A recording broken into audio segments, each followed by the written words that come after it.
So the crash out continues, but now in a much healthier way, question mark.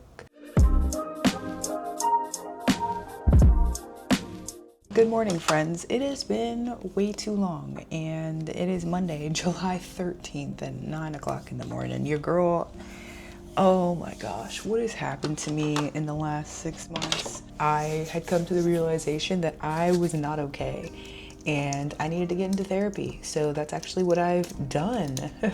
I started therapy in January, and I was going once a week up until about April, May. And then I've swapped to twice a month. And now we're gonna do once every 3 weeks. That's just kind of how things are progressing now. Yeah, my crash out was like a precipice, I guess, or the culmination, if you will, of months, more than months, like a lot of trauma and a lot of stress and a lot of just built up resentment, anger, just a lot of different grief. You guys know that I lost my cat last year, and like things were already rough before we had to put Lucy down, but it was like once I lost her, my whole world shifted. You know, it was hard. Like I said a lot during that first week or two. Without her, I kept saying this to my mom, is I lost my shadow, because Lucy very much was my shadow. Anywhere I went, wherever I was, in the house, whatever, she was always there. Go to bed at night, right? We go to bed together. Wake up in the morning, she's on the end of the bed waiting for me, right? Or she's waking me up in the morning because she wants to see what I'm doing. I really, that was the straw that broke the camel's back for me. And I just kept trying to fake it till I make it. And let's just say your girl made it to therapy. Fast forward, here we are, it is July. What has transpired in the last, I guess that's 6 months technically. What has transpired in my life in the last 6 months? So yes, like I said, I started therapy, which has been a huge game changer, not gonna lie. I will probably, maybe not like forever, but I don't know though, because going through life transitions and stuff like that, I feel like having a therapist may be solid, right? I'm thinking like postpartum, having a therapy session, you know, having a therapist is not a terrible idea. So realistically, I may be in therapy forever. And, you know, obviously it'll probably go to a more maintenance once a month, once a quarter kind of thing, but definitely for the foreseeable future, at the longest, it's gonna be once a month for me, for sure, just because I need that. I need that moment to be able to process the things. Like, I'm getting better at being able to process them myself and process them real time. That's still where I struggle. My therapist, Holly, is phenomenal. Honestly, like, I probably could not have asked for a better match. She understands the way that I think, and because she understands the way that I think, she's able to ask me the right questions. I've been in therapy when I was a child, and at that point, I don't really think it was beneficial, because the woman was very set in her ways, right? And this was the way that she ran her therapy and her counseling, or whatever the case may be. And for me, I tend to think a little differently. I'm not gonna lie. I tend to be, especially as a woman, I tend to be very logical. And I actually consult my emotions last, or not at all, which is half of the problem. So, you know, my counselor slash therapist when I was growing up asked me, how do you feel? And how does that make you feel? When I don't even know what feelings are, right? I barely can recognize what I am feeling. If it's not happiness or anger, I don't really know what the feeling, you know what I mean? Like, she just gets me. Holly really does get me, and finding her as a therapist has been a huge blessing for me in the last 6 months. So in addition to this, I have also, because I kind of touched on this, I think in the vlog, I'm not fully sure, but I actually have started a GLP-1. I started one back in April. So I was in therapy for about 2 months-ish before I pulled the trigger, or almost 3 months actually, before I pulled the trigger, because I wanted to make sure that, one, I had a therapist that I liked, because I knew that the GLP-1 was gonna help me with the food noise, which is what I needed, right? The food noise and the binging, but I also need to work through the food noise and the binging.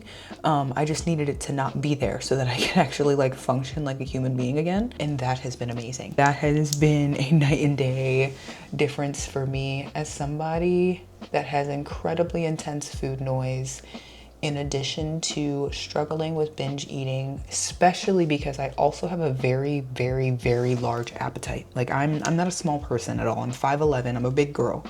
And I do have a pretty big appetite, especially like when the stress is there and when food noise is running rampant. Like I quite literally, for the last 6 months of 2025, I was a bottomless pit. I could eat. I could eat and I was never full. I don't know if you guys have ever seen Stephanie Buttermore. Rest in peace. I love her so much. And I still to this day cannot believe that she is no longer with us. That really just makes me sad. She was one of the biggest reasons as to why I even got into health and fitness. I don't know if you guys have seen Stephanie's videos, but there was a time when she was doing this all-in challenge. And this is because she was coming out of really restrictive. I think she was a bodybuilder at one point, really, really low body fat. And she was struggling with a lot of issues that, symptoms that kind of are accompanied by having an incredibly low body fat as a woman. So not having a menstrual cycle, and she had this quite literally insatiable hunger that she would talk about. And she would do these cheat day videos. And then afterwards, Jeff would ask her, he'd be like, hey, on a scale of 1 to 5 or 1 to 10, what's your fullness levels now? And she'd be like, a 5. Like she'd have like 2,000 calories at breakfast and still be hungry. That is me. So having a GLP-1 to make me, I don't know, eat like a human is kind of nice, not gonna lie. So yes, back in April, I decided to get on a GLP-1. Literally the next morning, food noise gone. Now that I'm actually thinking about it, I don't know if I've ever had this much silence in my brain when it comes to food. So it's very, very nice being able to like function like a human and not be constantly thinking about my next meal or just constantly be hungry. That's the other thing too, is like, aside from the thoughts about food, like feeling physically hungry all the time is it's not fun. So it's been really, really nice gaining control over my body again with the GLP-1. So shout out modern medicine for that. But I actually started this vlog today because I wanted to rant a little bit. I'm not gonna lie to you guys. And this rant may sound a little crazy, so just like, I don't know, bear with me and don't judge me. Life has definitely been lifing for me the last few weeks. It was like when I got into therapy, it was almost like God gave me a chance to breathe because I had been going through a lot, and he was like, good, you're getting into therapy. And if anything, now it's like things are worse. I don't know. As a Christian, it feels like it just doesn't end. He never said this is gonna be easy. Didn't think that being a Christian just meant life was gonna be on easy mode, but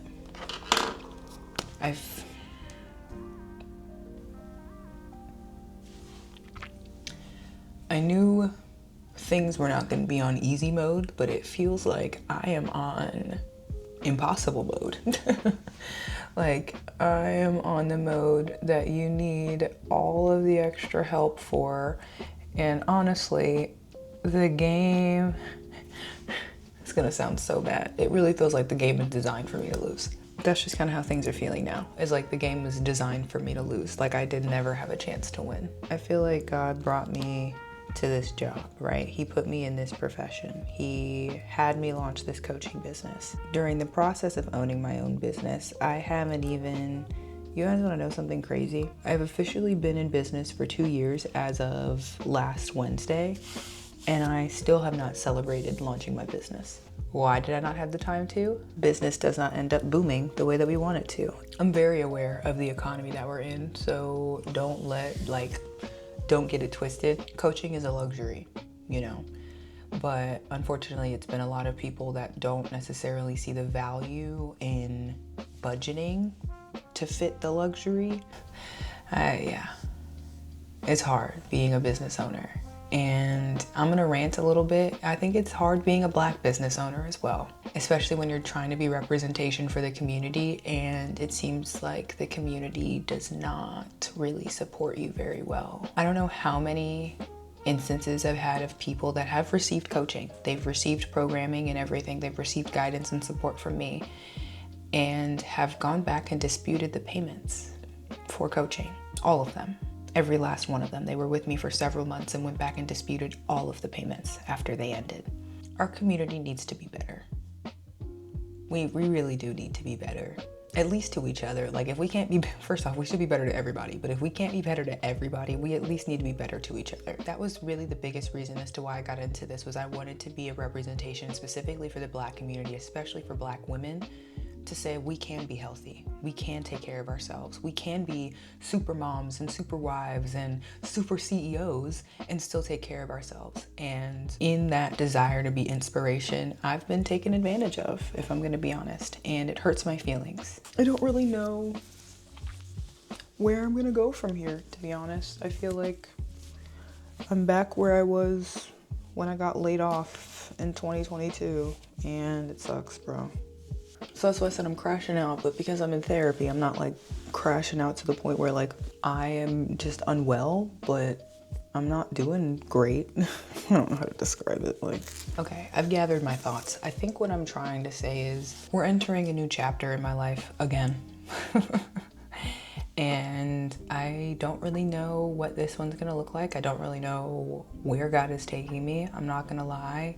He and I have had a very strained relationship. Let me clarify, because I know how this works. I have had a very strained relationship with God over the last year, and it sucks because I wish I had that fire back. I want it back, but when you've been in what feels like a wilderness for so long, now I understand. Like, I know the Israelites were silly gooses because I've read the story, but now being in the wilderness for what feels like 4 years since I got laid off, now I understand. Like, I get it now as to why they were so up and down, and they would almost like forget the blessings and stuff like that, because life is hard. It sucks.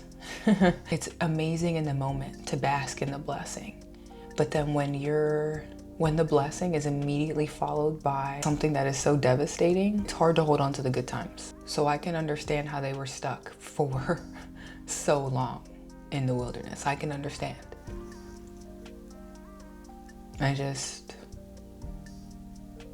I wish I had a Moses that could lead me out of this, because I'm tired. And I only get more and more tired, which unfortunately makes my spirit grow weaker and weaker. It makes it harder and harder to be connected. I don't say this as someone that wants to walk away from the faith. That's never crossed my brain, ever. But I'm just in this season where being a Christian kind of sucks. If I'm being honest, I don't even know if that's something that's okay to say, but I'm just being honest. Being a Christian sucks, because it's like, you know right from wrong, and your flesh is trying to convince you just to do the wrong, because it's the worldly thing. It'll get you ahead in the world. It'll make the worldly part of you, the fleshly part of you, feel better. But because you know right from wrong and you have the Holy Spirit in you, doing wrong, like, you think about it for a second and you're like, I would never do that. Why would I ever do that? So there's this constant turmoil, this constant struggle internally of, do I do the right thing or do I do the wrong thing? And every single time, and then it sucks when every single time you turn away from doing the wrong thing and you try and do the right thing, it's almost like you're not rewarded for it. It feels like, well, why did I even do the right thing if nothing came of it? And I know seeds take time, but 4 years is a lot of time. Yes, there have been amazing, beautiful, like, phenomenal moments that I have thoroughly enjoyed. But if I look back over the last 4 years, I can count on my hand the good things, and I would need a lot of hands to count the bad things. And that's why being a Christian right now sucks. And it's so weird because the thought of not being a Christian or not believing doesn't cross my brain like that. But when I say those things out loud, like, to me, logically, that would be someone's next step, but that's never been my next step. So it sucks too, because I'm like, I'm in this weird limbo space where I know what I wouldn't believe is that he's not real. I know for a fact my God is real. There's no question about that, because I know that all of the things that he has brought me through, I know are him. But then it's also like hard. We're in a world that is driven by money and connections. And if it's a struggle for me to acquire both of those things, doing the right thing, But it's very easy for everybody else that I see to do the wrong things and acquire those things, right? Then it gets to thinking, right? What's the point? What's the point? And I know the point isn't about the life that I live here. I know there's a greater purpose. I think I'm just tired of being tired. And I even told my mom this. I'm like, I just need a break, bro. I was telling her, like, there have been times in the last 4 years where financially, doing great. My mental, my physical health is garbage during that time. Or a time like right now where my mental and my physical health are improving. They're so much better. But now my financial health is struggling. My financial stability is struggling. And it sucks because one of the things that I had to do to get my mental health together was an added bill: therapy. If I just went with my fleshly gut, I would have stopped therapy to save an extra $300, $400, $500 a month. But I can't do that because my mental health matters. Cool, my financial is good, but if my mental is terrible, I see what that looks like. That was me 6 months ago after I lost Lucy. I think what I'm getting at is I just wish I had a time where all three of those things were firing at the same time. And I don't need it to last forever. I just need a moment to be able to breathe. And I just feel like I haven't gotten that in 4 years. So that's why I say right now being a Christian sucks. I love Christ and I would never walk away from him. Sometimes this feels really unfair.